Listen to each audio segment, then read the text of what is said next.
okay?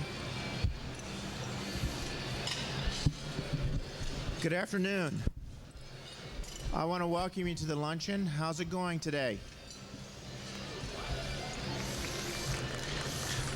That's for Mindview. Thank you for sponsoring the lunch.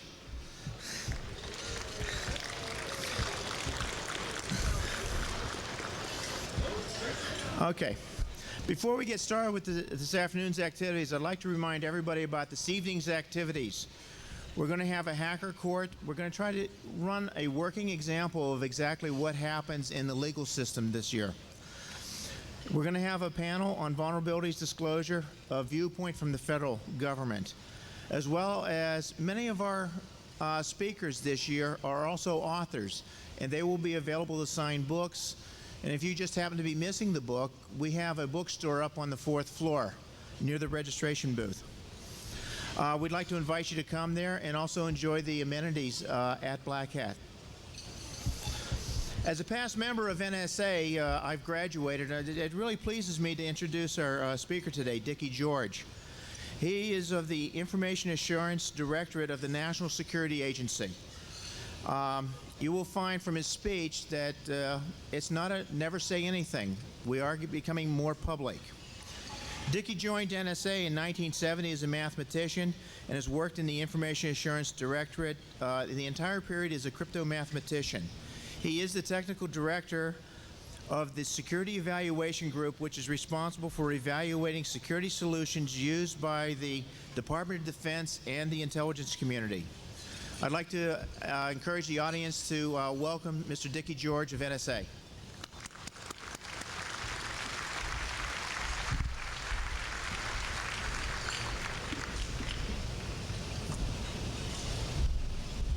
Thank you very much. It's interesting for me to be here. I speak at things not quite this big fairly often, but it always says top secret code word down here when I'm talking. And I never have to worry about anybody repeating anything I have to say. One thing I'd like you to feel free to ask questions as I go along. Don't hold them till the end. I think that sometimes it loses the impact when you wait till the end, and I'm happy to answer anything that I'm allowed to answer. If I'm not, I'll tell you I don't know. Okay. As Jack said, yeah, I started work at NSA in 1970, and I've worked in the Information Assurance Directorate ever since. To get this speech approved, and I had to go through umpty-ump layers of bureaucracy, and they told me I had to read it word for word. If I changed anything, I would have to give them a call and ask them if I could change it. I may not strictly adhere to that, but I will do my best. So if it looks like I'm reading, it's because I'm trying to pay attention to the rules, which is probably going to surprise a lot of my friends out there because that's typically not one of the things I like to do. I was asked to address my views on the future of IA and how NSA can work with the private sector to secure our critical infrastructure. I think that's a very important topic for me and for our agency. And I'd really like to start by saying that we really have to work together to do it because none of us can do it separately. It's too big a problem. All we have to do is figure out how we're going to do that. I want to go back a few years and talk to you about how things were when I started at the agency. And you know, if this is reminiscing, it's because at my age, it's a lot easier to remember things that happened 30 years ago than last week. When I started at the agency, we were in the middle of the Cold War. It was great life. There was no competition between anything we were doing. We basically had authority, and 30 years ago, authority actually meant something. People didn't challenge authority the way it's done today. So when we told a customer, you should do this, they jumped off and did it, rather than saying, well, why on earth did I want to do that? It was kind of actually pleasant. And, you know, it's kind of the same way with my kids. 20 years ago when I told them to do something, they actually did it. It doesn't happen anymore. Now it's always, yeah, right, Dad. We were really 30 years ago the only user of security products. And at that point in time, crypto was the game. Confidentiality was the question. We produced what were essentially boxes.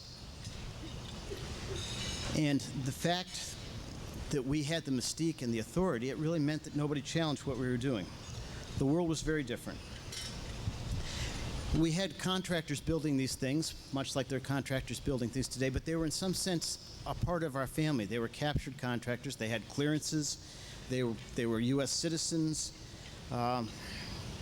It really was an extension of our agency. Very different from today. There really was no competition from COTS. There was no COTS time schedule. The issues that we addressed were very different than the issues that we have to address today. Interesting things would happen. Like I went to a 3-day trip one time to deal with a product we were building. Out of the 3 days, they spent 1 hour talking about security. They spent an entire morning talking about what color the thing should be, whether it should be army green or navy blue. Very interesting. So those were the issues we faced back then. That's true, by the way. Confidentiality was the issue of the day. Data in storage was on paper. Data in transit was out in the air. That made it very easy to differentiate between data in storage and data that was in motion. And all the authorities, policies, whatever, were written to address those differences. It's no longer valid, and it's a big problem. The only other of the services that we really addressed was availability. That came into play in several issues. One in particular was when we deal with tactical military things. Give you an example. The military has to be able to communicate. Availability is really important in tactical situations. You're talking about an airplane flying overhead with an information friend or foe system. It's got to be able to respond. So they had a rule that said something like, if a box fails in any way, it's got to start transmitting in the clear. And of course, a box in cipher mode has got to be able to receive in the clear. That's a rule. Well, that's a very hard rule to live with. I remember I was out at a different trip one time, and as I walked into the plant, there were 2 engineers. One was sitting in a chair and one was standing on a table. I was there for 3 days, and these 2 guys were there. They kept changing positions, but they're there. The guy standing on the table had one of our boxes and was throwing it on the ground. And the guy sitting in the chair would pick it up and hand it back to him. This was environmental testing in some sense to see if the thing could survive, because these things, we had some crazy rules. Like we had one of our boxes, you had to be able, if you ran over it with a tank, it still had to work. But if you were being overrun by the enemy, you had to be able to destroy it in 10 seconds. Tough game. Well, these guys throwing the box on the ground were checking to see what would happen if something bad happened. They did it for 3 days. Still worked fine. This box was supposed to go into tanks. I assume most of you have fired tanks or been in tanks as they were fired. There's a different audience than I'm usually speaking to, apparently. There's a recoil, right? There's one heck of a recoil when you fire a tank. So they went to field test these things. And as they field tested it, there was a guy sitting there with a walkie-talkie, and all you heard was... And then he started hearing somebody talking. Pretty soon he heard another person talking. Within 5 minutes, he heard everybody talking. So what had happened? Well, all of the boxes had failed in a way, and so they all reverted to plain text. And everybody using the boxes didn't know. We managed to figure out what was wrong, and what was wrong was the recoil was strong enough that it was bending the boards, causing it to fail, and it would immediately shift to plain text. So you talked perfectly securely in your tanks until you fired. Luckily, that was the field test. We got it fixed. It's all working fine now. Those are the interesting kind of things that happened. When you think of the network world, the problems are entirely different. What do you all do when you all think of things? What you do is you try to get into a network and get it to misbehave. Right? That's typically what you want it to do. You want it to do something that it's not supposed to do. When we were building a box back in the 70s, it was a radio with a battery. It had 2 switches. One said on and off, and one said cipher or plain text. Now, if you look at, we have a Windows configuration guide book out there. It's 18 volumes. And that's literally about that big. You can't do that for a radio with 2 switches. Even NSA could not turn that into 18 volumes. That was only 2 volumes. So what could you do to get it to misbehave? There's really not a whole lot. There's something, when you introduce bad information to the system, you could do that because of the fact that it had to fail to plane. So here's an anecdotal story which I have been told by my friends in the military that actually happened. I believe them. I didn't witness this, but a simple thing that happened was in Vietnam. Someone would get on a walkie-talkie and say, "Help, help, they're coming in over the east wall." Well, that would be in the clear, and the people using our radios would immediately rush to the east wall, at which point the guy who said that would come in over the west wall, do whatever the plan was, and escape. That's a very simple spoofing scenario, and yet it's something that impacts us in real life. Those are the kind of things we were worried about back then. Things are very different today. Now, the key was the key. And you all know what key variables are. That really was the key. I did something, and the closest 700 people here are probably going to be able to understand this. This is an awful young crowd. Do any of you remember IBM cards? Okay. Oh, cool. This is cool. Okay. Back in the 70s, when you talked about variables, all of you guys know RSA and that kind of stuff, and the variables are flying over the air. Didn't fly over the air back in the 70s. What did they do? Well, they were on pieces of paper. In fact, we had paper tape that was about that long that had holes in it. We had IBM cards that would slide in. Now, one of the problems with these things is when you have an IBM card, you can put it in upside down. When you do that, you have a problem. So what did they do? Well, what they did was they put this DN with an arrow in the right-hand corner to let you know that if you put it in like this, you'd have a problem. That happens to be another true story, unfortunately, and it took them a while to figure out that was happening. When you deal with things like that, you have to worry about your threat adversary model. In this case, it wasn't really an adversary that was doing it to you. The threat was that you had guys that really didn't know what was up and what was down. We've moved to a little different problem. We realized that having this hard copy of the key was a problem because it could be lost, it could be stolen, it could be sold, and that really wasn't in our threat adversary model at the time. Our threat adversary model really was that the guys who had the key were good guys, and the guys who didn't have it were bad guys. When you dealt with authenticity and integrity, the way you dealt with that back then was anybody who had this crypto variable was a good guy. And so if you got a cipher message, it came from who it said it came from, and it was good. Completely different model today. Now, back in 1971, we thought about the first over-the-air rekey. And it did not use asymmetric encryption that we think about today. It used symmetric encryption to send symmetric variables. This was a hard story to get through PAO, but I got it through, so I'm going to tell it to you because I had to fight hard enough to get it through. When we decided to do this, we decided to call this rekey variable the unique variable because, first of all, it had a unique purpose. It was for rekey rather than transmitting text.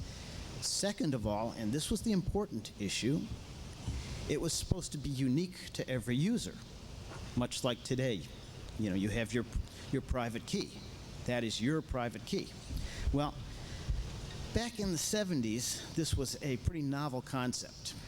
So we went down to the Pentagon and we briefed some really, really important people on this issue. And we explained it to them, explained why we were doing it. They explained it was because of the insider threat, and we wanted to be able to recover from that, and we wanted to be able to recover from lost variables, so that if we had a net, some guy was lost, we could use the unique to rekey everyone else. Good idea. About 3 days later, I got, email did not exist, but I got a classified letter from them saying that they really appreciated this. They thought it was a good idea. And this was the variable that they had chosen as the unique. And they sent me a bunch of ones and zeros. And I'm thinking, wait, this is the unique? And they had interpreted unique as there would be one. So we took another trip down to the Pentagon. And, you know, it's really hard to tell guys that important that you guys don't understand. So you have to say, boy, you know, you did a really good job. Now, let's see if we can go back and try something again. We did get it straightened out. Now, I want to talk just a little bit about assurance. And once again, if you have any questions, please jump in. Assurance is really a problem. And we're supposed to be talking about where is assurance going and how we work together.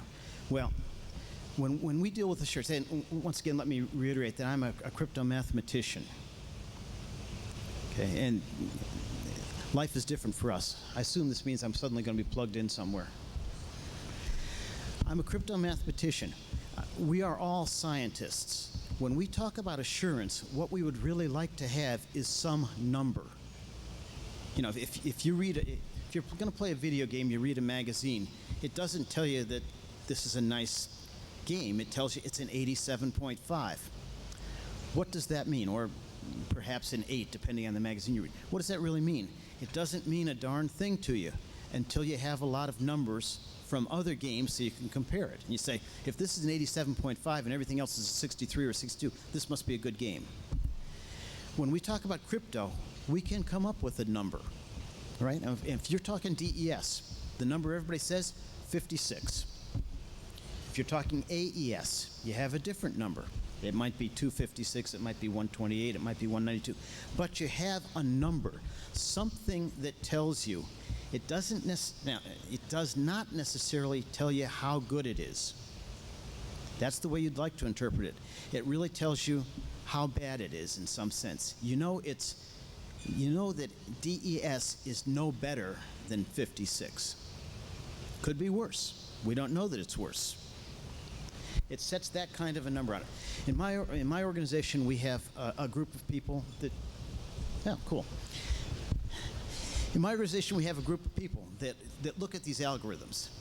They measure them, they have a metric, and they say, this is this good. And they are very happy because they have a number. We have another group of people that look at the implementation of that. They don't have a number, but they have, we were laughing a little while ago about math models, but these guys try to make math models out of the implementation, and they come up with something that's kind of close to a number. So they're pretty happy. And then we have a bunch of people that look at the system that this thing is in. And this is a world that you all are very familiar with. And they can't come up with anything that's anywhere close to a number. And that makes them very nervous. Because how can you talk about assurance when you don't have a metric that tells you what it really means? Tells you whether something's good or not. We do not have that. That is a horrendous problem that we need to solve. Because how are we ever going to say something is secure when we don't have any kind of a measure to tell us that what we're saying makes any sense?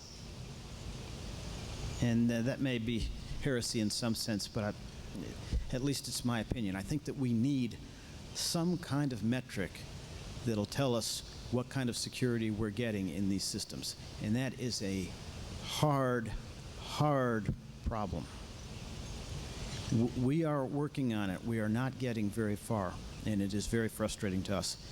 And believe me, if you all have ideas, I would love to hear about them. Okay. Now, today, what's the problem? Well, the problem is everybody, all of our customers, all of my customers, want to have functionality. They want to have the same functionality on the job that they have at home. And that doesn't mean the same ability. That means they want it to be like a telephone. They want to push the same button and get the same response and not have to worry about having a different button at home than they have in the office. And that really is the cornerstone of our COTS strategy. And we do have a COTS strategy.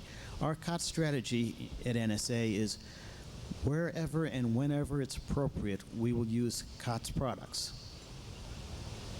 That is a dramatic change in direction for an agency like mine that 20 years ago no one had ever heard of. I think it's the only way that we can be successful in today's world. And to do that, we really need cooperation from all of you. We need a partnership. That's where we've got to go. Now, the problem is, they want all this functionality, and Dick Clark alluded to this very nicely today. Vendors sell functionality. Everybody's looking for functionality. The problem is functionality is the bane of security. Functionality provides opportunity for the adversary. We all know that. However, we also are part of the plug-and-play society. Everybody wants to take that box, and take the equipment out of the box, plug it in, and be able to do everything. That is not secure. That can never be secure. What we need, and I think we're getting there, but we really need vendors to realize that for security, you can't be in that situation. The user's got to be put in a position where the average user gets the functionality that the average user needs. And if you're going to need a lot of additional functionality that's in that box, the user's got to be smart enough to enable it. Don't put the user at risk by automatically enabling all of the functionality in a box. It's a tough message. A really tough message. Now, another thing, you hear about defense in depth. Defense in depth is a very, very crucial issue for us. When I talk to people, I talk to my customers, and I'm sure that you all understand defense in depth, but I'm always amazed when I talk to my customer. I go downtown, they say, yep, we got defense in depth. We got a fence with a guard, and I've got a firewall. And I say, that's not defense in depth. I mean, that's like when it's really cold and you go out and you layer clothing. That's like saying I'm layering my clothing. I'm going to put on shoes and pants and a shirt. That's not defense in depth. Defense in depth is like layering. You put on, tights and pants. You put on 3 shirts. That's defense in depth, so that you have multiple layers at each access point, not multiple access points with one layer. That's crucial, and I'm sure you all understand that. But the more you can help us to get that information out to the world, the better off we are. Defense in depth is a critical cornerstone of our strategy. Network is king, and that's all we hear today. And not from you all. That's what I'm hearing from the world, from my customers. Don't worry about those old problems until they really need the old problem solved, and then, of course, we've got to be doing that at the same time. We were also talking about that earlier. It seems, we all have 100 number one priority problems, but the network really is the problem that we have to face, because the legacy problems we can deal with. The legacy problems will be GOTS solutions, because there's no commercial market for most of those legacy issues. When we're dealing with nuclear command and control, very few homeowners have nuclear weapons they need to secure. Not an issue. So nobody needs this but us. And that's where we really want to make sure that only the right functionality is there, because we all want those things to be secure, and we want them to be available. That's one of the places we have to go. Okay, I've skipped around. I haven't paid any attention to this speech at all, and that's good. Now, at some point, we have to realize that we have to sacrifice functionality for security. These sacrifices have to be made. Thank you. Let me give you an example of some place where we really screwed up. We had 2 systems, and a customer said, I would really like to run both those systems off of one box, so I didn't have to have an extra box. And we spent a lot of time and a lot of money, and we actually found a way to do that. And I've got a friend sitting out there in the audience somewhere, probably eating a second piece of chocolate cake right now, who summed it up pretty nicely. He said, we just found an elegant solution to a problem that we should never have solved. We should have just told the guy, hey, 2 systems, live with it. And we shouldn't have made that sacrifice. But I like that quote. Now, we're going COTS. We have the COTS with all the functionality, and we have gone to AES. You know AES? Everybody's familiar with AES. That's a tremendous boon for us. We plan to use that for a lot of our classified applications. And you know, I've heard rumors that people say, well, why isn't the government going to use AES? Believe me, we are going to use it. There's a policy that's sitting downtown right now, ready to be signed out, that talks about that. AES is the cornerstone of our future security. And I would encourage you all to go ahead and go that direction. There will be an AES suite. It's going to do what needs to be done. It's going to really make life much easier for us to use COTS products. Now, it won't be used everywhere. I said for most. We'll be talking about some areas where we need to have distinct solutions. We'll use our own stuff there, and then that's where it's going to be. Now, AES, that's the easy part. You've got AES. What's the hard part? Well, the kind of hard part is actually implementing it in the correct way. That's a problem. We see this from time to time. We need to work with the private sector because we have a lot of experience in crypto. We have a lot of experience in implementing crypto. We need to work with you all to make sure that it is implemented right. Our goal is to get the COTS community to provide the best security for U.S. government and U.S. citizens that they can. Our second goal would be to make U.S. industry the security provider of choice for the world. That's in the best interest of the country. But we've got to do it right, and it's very, very easy to completely circumvent security provided by an algorithm if you don't implement it well. And keep that in mind. We see it over and over again. We have people that are really, really good designers, software designers, that don't have the crypto background.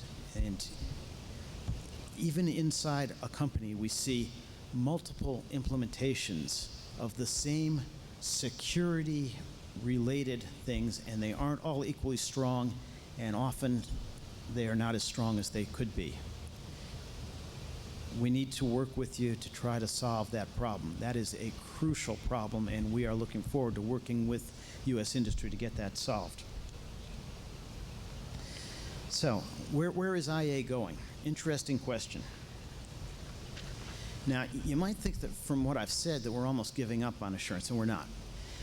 You know, at one point in time, it was like somebody downtown had this big revelation, and they're switching from a risk avoidance to a risk management philosophy. You know, we never had a risk avoidance philosophy. I think somebody may have tried to interpret it that way, but we always knew we were taking a risk because we always knew that we only knew what we knew. We didn't know what we didn't know. And we never believed that we knew everything. So what we hoped was that there wasn't anybody who knew a whole lot more than we did. That might have been true back in 1980 because there wasn't a lot of competition for us. The competition, you know, first of all, you know, everybody was happy because the competition was, say, the Soviet Union, and if they found something wrong with something, it wasn't going to hit the newspapers, and so it didn't cause a lot of problems anyway. It didn't make us feel particularly happy about it, but you know, we figured we did our best, and we spent a lot of resources to try to make sure that any risk we were taking was a very reasonable risk. In some sense, that is risk avoidance. We tended to err very much on the conservative side, to the extent that we would spend many, many years evaluating something before it made its way into the marketplace. Many years, 20 years. 20 years is a long time to study something. Today, the market doesn't put up with that. Nobody's going to wait 20 years for us to get a product out. It'll be technologically obsolete. Wasn't something we worried about 20 years ago.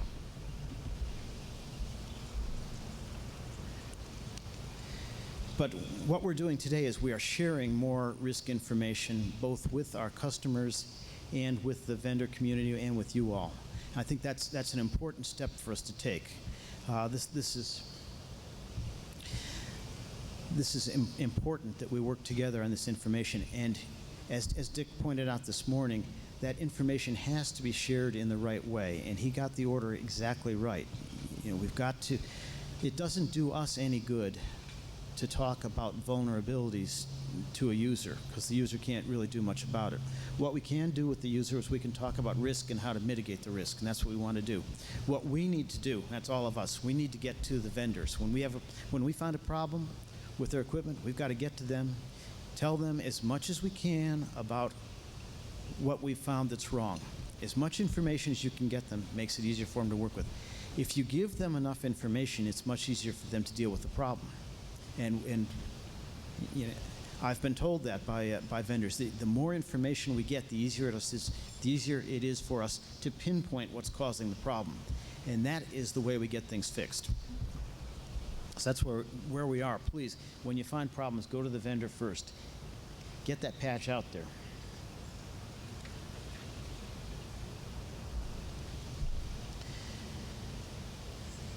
Okay, now, one of the things that we need to do, particularly in our community, is we have the configuration guides. We need things to be configured correctly. This almost forces us to go to a standardization of a system. We need things to look very similar. One of the things this allows you to do, and Dick Clark alluded to this. Okay, no question. Dick Clark alluded to, question or? Okay. Dick Clark alluded to this morning when he said, the system admin wants to put that patch in place, but he wants to make sure it doesn't screw up his system. Well, the closer to standard that DoD systems are, the easier it is for the vendor to test that fix. If you can't really tell a vendor to go out and make sure that your patch doesn't screw up any application that's out there. Unreasonable request. If you tell the vendor what the standard DoD configuration is and what applications you're using with it, you can ask them to check that, and that's reasonable. Or we can check that, and that's reasonable. But you can't check 100,000 different implementations. And when we go out and go to the field, we find that that's what we get. Everybody's got the standard configuration, but we needed to fix it a little bit because we needed this, and that makes it tough. On the other hand, when we look at something in the lab and we evaluate it and we find that, yep, this is good like this. Hi, Jack. When we find that it doesn't help our users any if we say, yes, if you use it exactly like this, you're okay. Otherwise, we can't tell you. I mean, you might be okay, you might not be. That doesn't do them any good because it's not serving their needs. So we have to work together to see, that's all of us, with the users too, to see what kind of needs they have to make sure we're in good shape. Okay, I've been given a 5-minute, and that means about a minute a page for what I've got left.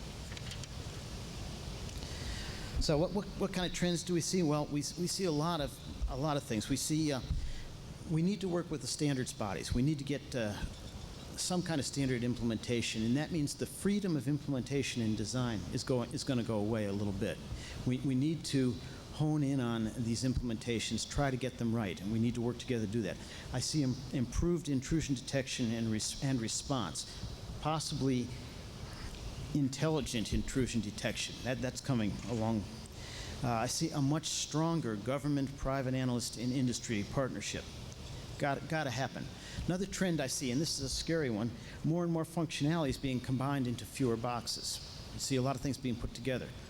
That's good and that's bad. It provides opportunity. So we've got to be a little careful there. Big problem that I see. When I think about assurance, and I mentioned it earlier, 5 years ago, 10 years ago, 15 years ago, we had American companies, we had cleared U.S. citizens on the lines producing these things. Now, did that really provide us with any information assurance? Don't know what assurance it provided, but it was in our threat model that provided some assurance to us. There are virtually no completely U.S. companies that we deal with today.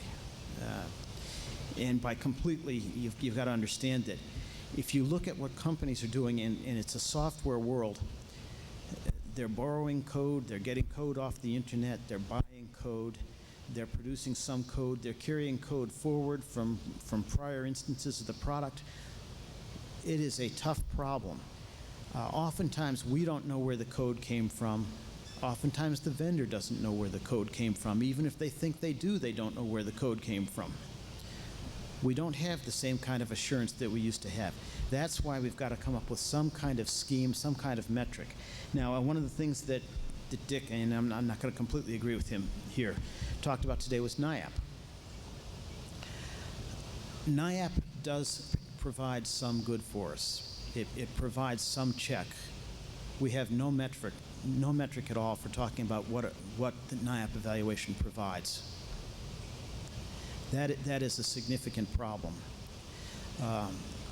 We don't know. I personally don't have an immense amount of faith that the common criteria as written provide an adequate amount of assurance for our needs.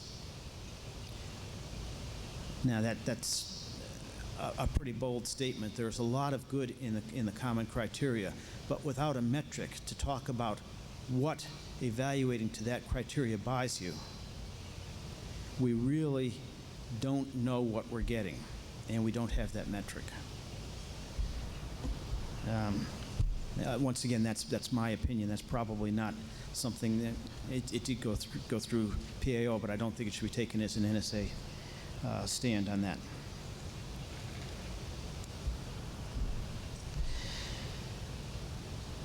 Okay, I talked about crypto, how you can completely bypass the strengths provided by the crypto, the security provided. You have to know things like modes. The AES thing is going through a modes analysis right now. I don't know if you know about that. That's very important. Modes are critical. The implementation of crypto is critical, and you have to be sure, just like the implementation of crypto is important, the implementation of the implementation in the bigger system is important, because you can circumvent all of the security provided by the crypto through other functions of the system. Very important. We need to work together. Okay, I'm going to wrap right now. Testing, good software design, absolutely crucial. I'd like to get it across to people that is important. One thing I'd like to bring up that Dick brought up was Microsoft had a security month. That was an absolutely important step for U.S. industry to take. Not something to laugh at. It was a lot of money, and it was an important step. I would love to see all of industry treat security as job one. That is a very, very important thing. Now, the interesting thing is, you can now sell security to the public. They understand. As the public starts to take security seriously, industry is taking security seriously as well. I don't think those are completely independent, but they are very, very important. You can sell security. Do it. We encourage U.S. industry. Take security seriously. We want to work with you. And I'd like to also say that we have configuration guides that are available. Please use those. And please give us feedback. We have been provided feedback, both positive and negative. All that feedback is very, very important. It's allowed us to, these are living documents, it's allowed us to update them, to make them better and better. So where are we going? Let me before you jump up here, Jack, let me see. Okay, where are we going? Well, we're going to a world where security solutions are created by melding together many COTS products. It's a world where the components work together and where we all work together to make sure that COTS security is sufficient for our needs. Now, it may be for DoD that there are GOTS slices. It may be that there are some places that are completely GOTS, and it may be that COTS solves every one of our needs. That'd be wonderful for us, because you all can build things faster, better, cheaper than we can. We understand that. We want to work to make it not only faster, better, cheaper, but secure. Defense in depth, got to emphasize that. That's where we're going to get our security from. I'd like to just close by saying that I believe that U.S. industry is the best in the world. I think that U.S. private analysts are the best in the world. I'd like to think that government analysts are the best in the world. Now, that's a great combination. There's also an interesting problem. The fact that we are good also makes us the primary target for the rest of the world. we are the target that everybody's shooting for. It's only by working together that we can make that target really hard to hit. And that's where we've got to go. Thank you very much.